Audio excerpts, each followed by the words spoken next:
एक व्यक्ति कई वर्षों तक अपने गुरु के दर्शन करने जाता रहा, उपदेश सुनने जाता रहा, उनकी सेवा करने, ध्यान का अभ्यास करने जाता रहा। लेकिन हमेशा उसके मन में ये बात बनी रहती कि मेरे अंदर सुधार नहीं हो रहा है। मुझे कितने वर्ष हो गए गुरु के शरण में गए हुए, कितने वर्ष हो गए प्रवचन सुनते हुए, लेकिन मेरे जीवन में उतना बदलाव नहीं आ रहा है जितना गुरु की मुझसे अपेक्षा थी। एक दिन उसने सोचा कि शायद गुरु ही इस प्रश्न का उत्तर दे पाएंगे और वह गुरु से मिलने चला गया। उनसे मिलकर उस व्यक्ति ने उन्हें अपनी समस्या बताई। उनसे कहा, हे गुरुवर, जीवन तो बहुत तेजी से बीता जा रहा है। मुझे दीक्षा लिए 20 वर्ष से ज्यादा हो चुके हैं और इन 20 वर्षों में मैंने अपनी तरफ से अथक प्रयास किए, लेकिन इन प्रयासों से मैं संतुष्ट कभी नहीं हुआ। मेरे जीवन का एक बहुत बड़ा हिस्सा बीत चुका है और अब दूसरा चल रहा है। मेरी उम्र लगभग 50 की हो चुकी है। मेरे बाल भी सफेद होने लगे हैं। पिछले 20 वर्षों में मैंने अथक प्रयास किए, लेकिन मैं अपने आप को कहीं नहीं पाता। क्या मेरा जीवन ऐसे ही कोरा कोरा बीत जाएगा?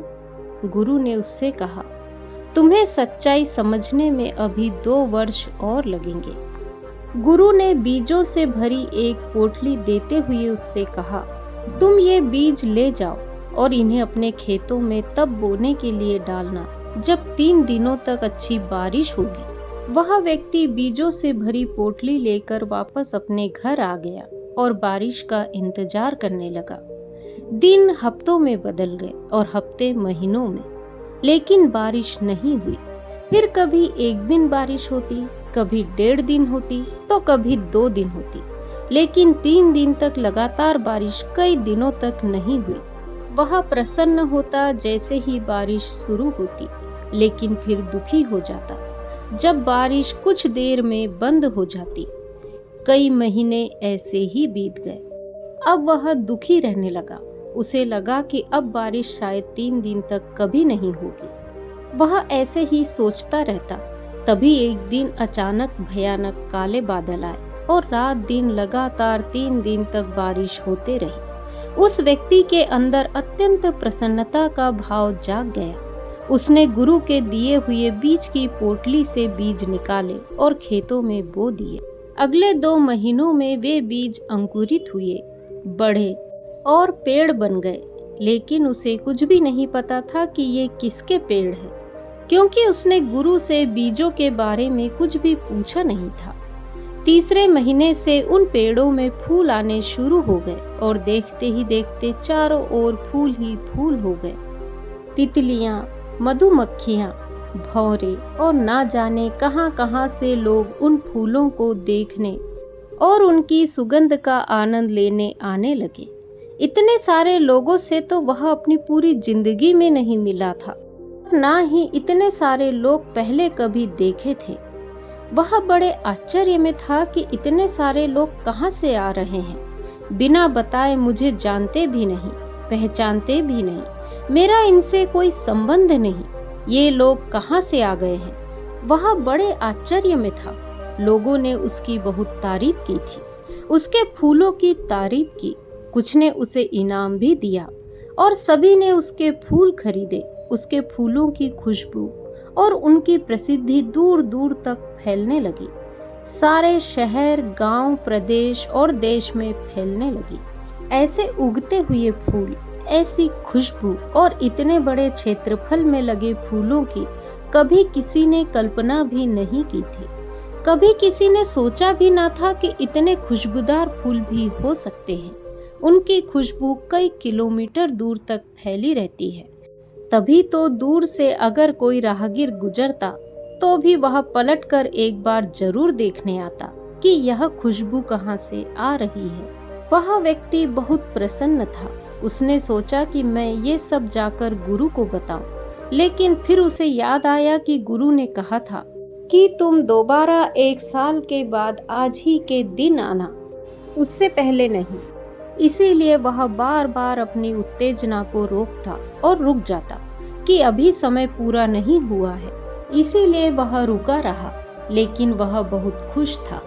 उसने उन फूलों को बेचकर बहुत धन कमाया, एक आलीशान घर बनवाया और उसमें बहुत खुशी से रहता। वह अपने परिवार के साथ रहता, अपने यार दोस्तों के साथ रहता। वह बहुत खुश रहता था, लोगों से मिलता और अब आसपास के लोगों से उसका बहुत मेलजोल भी हो गया था। वह अपने समाज का एक बहुत बड़ा मुखिया बन चुका था। उसे खूब मान सम्मान मिलने लगा था। लेकिन फिर धीरे धीरे गर्मी बढ़ने लगी, भीषण गर्मी पड़ने लगी। फूल मुरझाए और कुछ समय पश्चात सारा खेत सूख गया और धीरे धीरे लोगों ने आना भी कम कर दिया। फिर कभी कभी कुछ लोग ही उससे मिलने आते। फिर समय आया गुरु से मिलने का। वह गुरु के पास गया, गुरु को नमन किया। गुरु ने उससे कहा, मुझे कुछ भी बताने की जरूरत नहीं है, मैं सब जानता हूँ। गुरु ने उसे बीज की एक पोटली देते हुए कहा, इन बीजों को तब बोना जब लगातार 3 दिन तक बारिश होती रहे। वह व्यक्ति उन बीजों को लेकर वापस आ गया और थोड़ा दुखी भी हुआ। वह गुरु को कितना कुछ बताना चाहता था, लेकिन गुरु ने तो पहले ही कह दिया कि वो सब जानते हैं, उन्हें कुछ बताने की जरूरत नहीं। वह इस बात से बहुत दुखी था कि वह अपने मन की बात बोल नहीं पाया, लेकिन वह इस बात से अनजान था कि गुरु दूरदृष्टि रखते हैं, वह सब देखते हैं। वह घर आया और फिर से बारिश का इंतजार करने लगा और वह बहुत खुश भी था कि मुझे फिर से बीज मिल गए। फिर वही फूल खिलेंगे, फिर चारों तरफ सुगंध फैलेगी, फिर दूर दूर तक मेरी ख्याति फैलेगी। लोग मुझे इनाम देंगे, मेरी प्रशंसा करेंगे, मेरे फूलों की बिक्री होगी, मुझे मान सम्मान मिलेगा। इन सब बातों के बारे में सोचकर वह अंदर से गदगद हो जाता। बार बार इन बातों को सोचता, बीजों की पोटली देखता और प्रसन्न होता। ये कई दिनों तक चलता रहा और वह बारिश का इंतजार करता रहा, लेकिन बारिश नहीं हुई। जब हुई भी तो 1-2 दिन, लेकिन 3 दिनों तक लगातार बारिश नहीं हुई। कई महीने बीत गए। अब वह उदास रहने लगा कि इस बार 3 दिन तक लगातार बारिश होगी ही नहीं।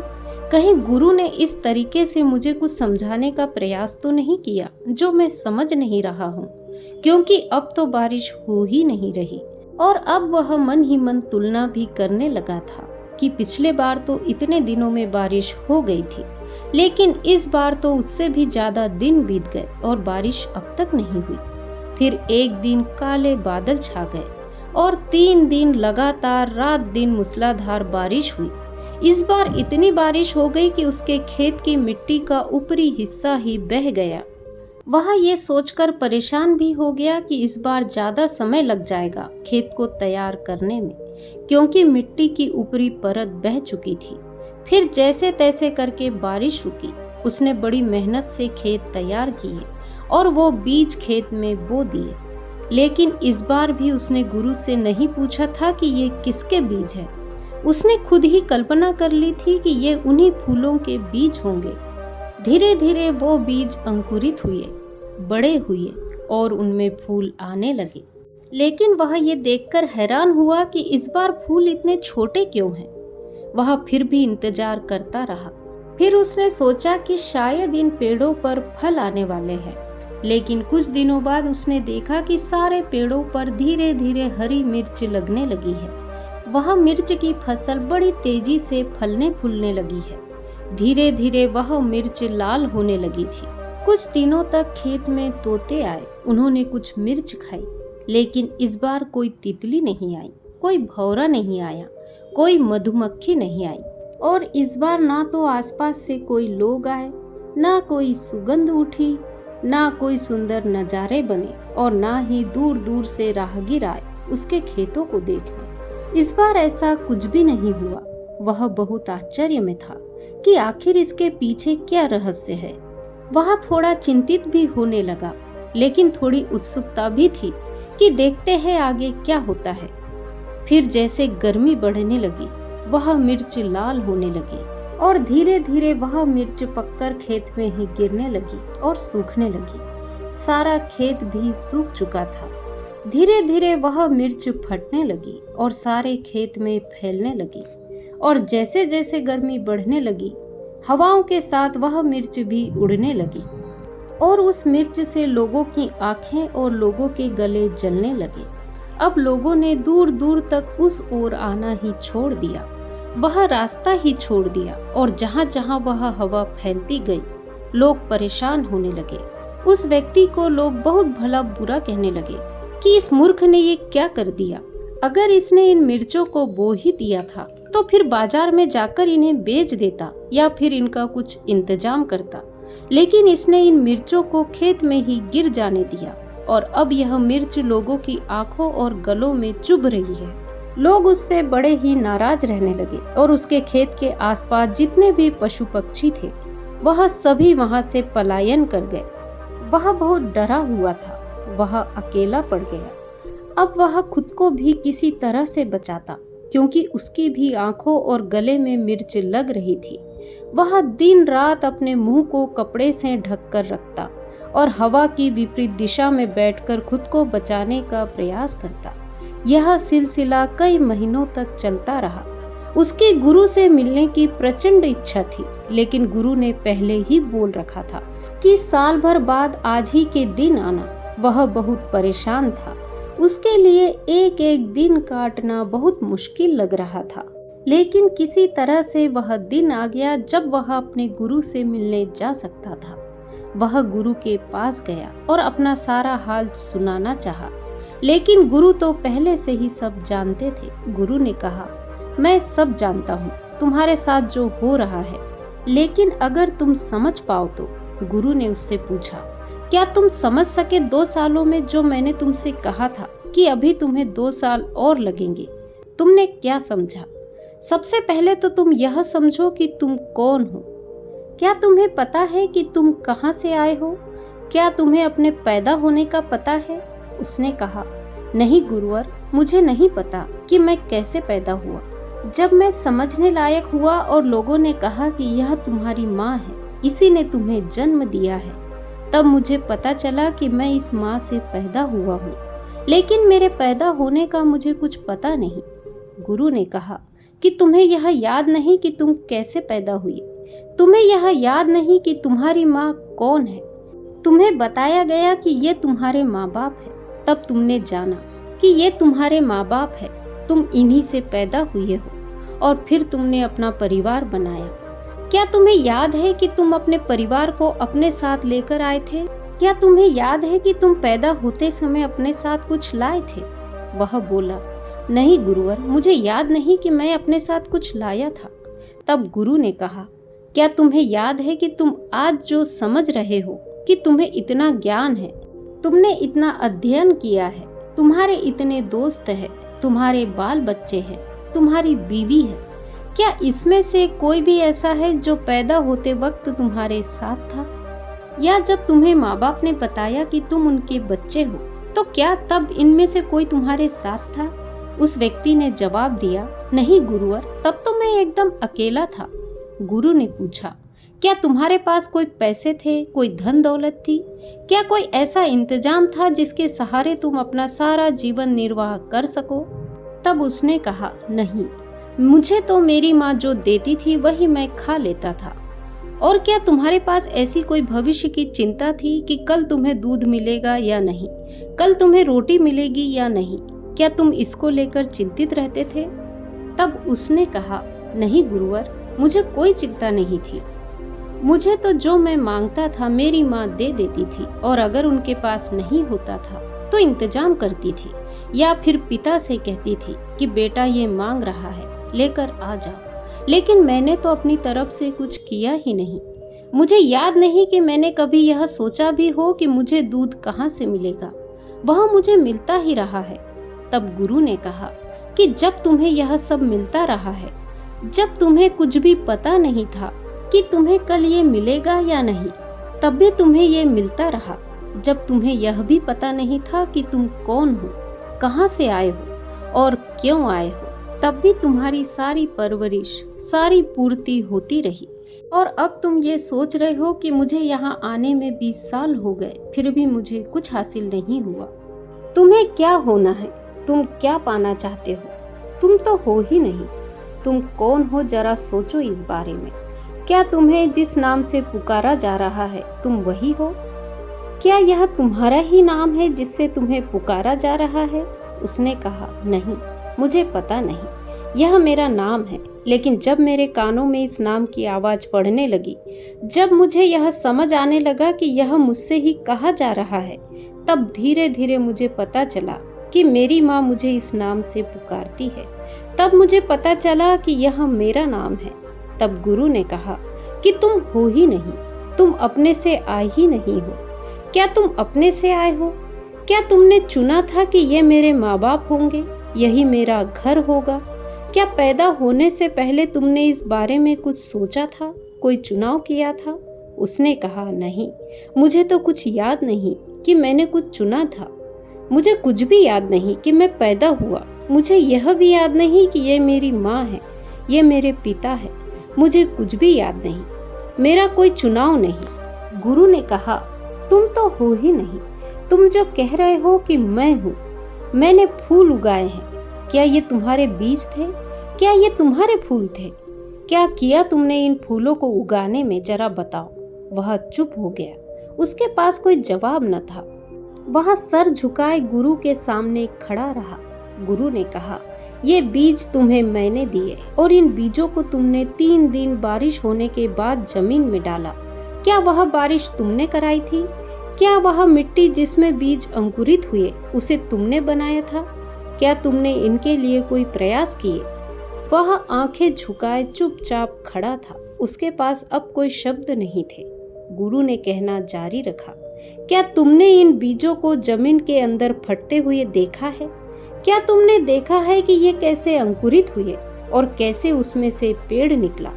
ये जमीन के अंदर जो सारा खेल हुआ, क्या तुमने इसके लिए कुछ प्रयास किए थे? क्या तुमने उन बीजों के अंदर जीवन डाला था? उसके पास कोई जवाब नहीं था, वह मौन चुपचाप खड़ा था। तब गुरु ने कहा कि तुम हो ही नहीं, बस तुमने मान लिया है कि तुम हो। और तुमने जब से यह माना है कि तुम हो, जब से तुमने माना कि यह सब मैं कर रहा हूँ, जब से तुमने माना कि ये मेरी माँ है, ये मेरे पिता है, मैंने ये हासिल कर लिया, मैंने वो हासिल कर लिया, मैंने पढ़ाई कर ली, मैंने शादी कर ली, मैंने व्यापार खड़ा कर लिया, मैंने बच्चे पैदा कर लिए, ये मेरे बच्चे हैं। असल में तुमने कुछ भी नहीं किया है, तुमने सिर्फ मैं को जन्म दिया है और इस मैं की वजह से तुम्हें पता नहीं चल रहा कि तुम कौन हो। तुम तो हो ही नहीं। क्या तुम हो? क्या तुम्हें पता है कि तुम कौन हो? उसने कहा, मुझे ये तो पता नहीं कि मैं कौन हूँ, परंतु मैं यह जरूर समझ गया हूँ कि इस मैं को मैंने बनाया है। गुरुवर, आपके कहने से मैं अब समझ पा रहा हूँ कि इस मैं को मैंने बनाया है। यह मैंने ही कहा है कि यह मेरा शरीर है, ये मेरी माँ है, ये मेरा खेत है, ये मेरे फूल है, ये सारे मैं मेरे ही है, मैंने ही इसे बनाए हैं। मैं ये लेकर नहीं आया था, क्योंकि जब मैं आया था तो मुझे तो पता ही नहीं था कि मैं कौन हूँ। मुझे तो लोगों ने बताया कि मैं हूँ, मुझे एक नाम दिया गया और जब मुझे उस नाम से पुकारा गया तब मुझे समझ आया कि मैं यही हूँ। मेरे शरीर का ये नाम है, लेकिन मुझे अभी भी यह पता नहीं कि इस शरीर के अंदर कौन है, जो देख रहा है, जो बोल रहा है, सब कुछ समझ रहा है। तब गुरु ने कहा, जब तुम्हें कुछ भी पता नहीं कि तुम कौन हो और यह सोच रहे हो कि मैं 20 सालों से कर रहा हूँ, कौन कर रहा है? तुम्हारा मैं कर रहा है और यह मैं कहीं भी जाने वाला नहीं। 50 साल गुजर गए, अगले 50 साल और गुजर जाएंगे, लेकिन यह मैं कहीं नहीं जाने वाला। तुम्हारा यहाँ कुछ भी नहीं है, तुम तो हो ही नहीं। तुमने सिर्फ मान लिया है कि तुम हो और इस मान लेने से इस मैं ने ये सारा संसार बनाया है। तुम्हारा मैं ही तुमसे कह रहा है कि मैंने फूलों की खेती की, मेरी प्रशंसा हो रही है, मेरी प्रतिष्ठा बढ़ रही है, मैं मुखिया बन गया, मैंने बहुत मेहनत की। क्या किया तुमने? क्या उन बीजों को तुमने बनाया था? क्या उन्हें धूप तुमने दी थी? वह व्यक्ति निशब्द खड़ा था। उसके मुंह से कोई शब्द नहीं निकल रहे थे। अब उसके पास यह भी कहने को नहीं बचा था कि वह 20 साल से कुछ कर रहा है, वह ध्यान करता है। तब गुरु ने कहा, तुम मुक्त हो, तुम पहले दिन से ही मुक्त थे। यह तो तुमने खुद ही बेड़ियां लगाई थी। ये बेड़ियां हैं मैं की बेड़ियां। तुमने ये बेड़ियां लगाई हुई है कि मैं ये 20 साल से कर रहा हूँ। यह मैं की बेड़ियां ही तुम्हारे रास्ते की सबसे बड़ी रुकावट है। ये मैं ही तुम्हें गहरे ध्यान में नहीं उतरने देता। यह मैं ही तुम्हें यहाँ से मुक्त नहीं होने देता। तुम यह मानो कि तुम हो ही नहीं, पर क्या तुम्हें लगता है कि तुम हो? मैं फिर पूछता हूँ, क्या तुम हो? क्या तुम्हें पता है कि तुम आए हो? क्या तुम्हें पता है कि तुम पैदा हुए हो? उस व्यक्ति ने कहा, नहीं गुरुवर, मुझे कुछ याद नहीं। गुरु ने कहा, तो तुम हो ही नहीं। तुम बस मान के बैठे हो कि जो कुछ तुम्हें दिख रहा है वह मैं है, और इस मैं की वजह से ही तुमने संसार बनाया है।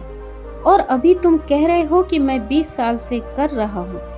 तुम्हारा मैं ही तो कह रहा है, तो फिर ये मैं जाएगा कहाँ? यह तो यहीं रह जाएगा। तुम साथ लेकर भी कुछ भी नहीं आए थे। क्या तुम अपने साथ कुछ लेकर आए थे? तुम्हें तो कुछ भी नहीं पता। तुम्हें तो कपड़े पहनाए गए, तुम्हें साफ सफाई से रहना सिखाया गया। तुम्हें यह भी पता नहीं था कि कैसे खाना है, कैसे पीना है।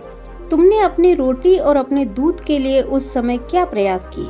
तुमने तो कुछ किया ही नहीं। वह तुम्हें मिलता ही रहा। और आज तुम ये सोचते हो कि मैं इंतजाम कर रहा हूँ, मैं काम कर रहा हूँ। आज तुम सोचते हो कि ये मेरे बच्चे हैं, जब मैं खिलाऊंगा तब ये खाएंगे। तुम तो हो ही नहीं, बस तुम मान के बैठे हो। और जो ये सोचता है कि मैं हूँ, मेरे बच्चे हैं, मैं कमाता हूँ, मैं कर रहा हूँ, यही मैं ही तुम्हारे दुख का कारण है। यही तुम्हारी बंदिश है, यही तुम्हारा बंधन है, यही तुम्हारी बेड़ियां है। तुम पहले से ही मुक्त हो। तुमने शरण ले ली है बुद्ध की, तो अब मुक्त हो जाओ। तुम मुक्त ही हो और तुम्हें सब कुछ मिलता ही रहेगा। यह कहते हुए गुरु मौन हो गए। इसके बाद वह शिष्य वहीं बैठकर ध्यान में तल्लीन हो गया। तो दोस्तों, आज की कहानी यदि आपको पसंद आई हो तो वीडियो को लाइक, शेयर, कमेंट करें और मेरे चैनल को सब्सक्राइब करें। नमो बुद्धाय।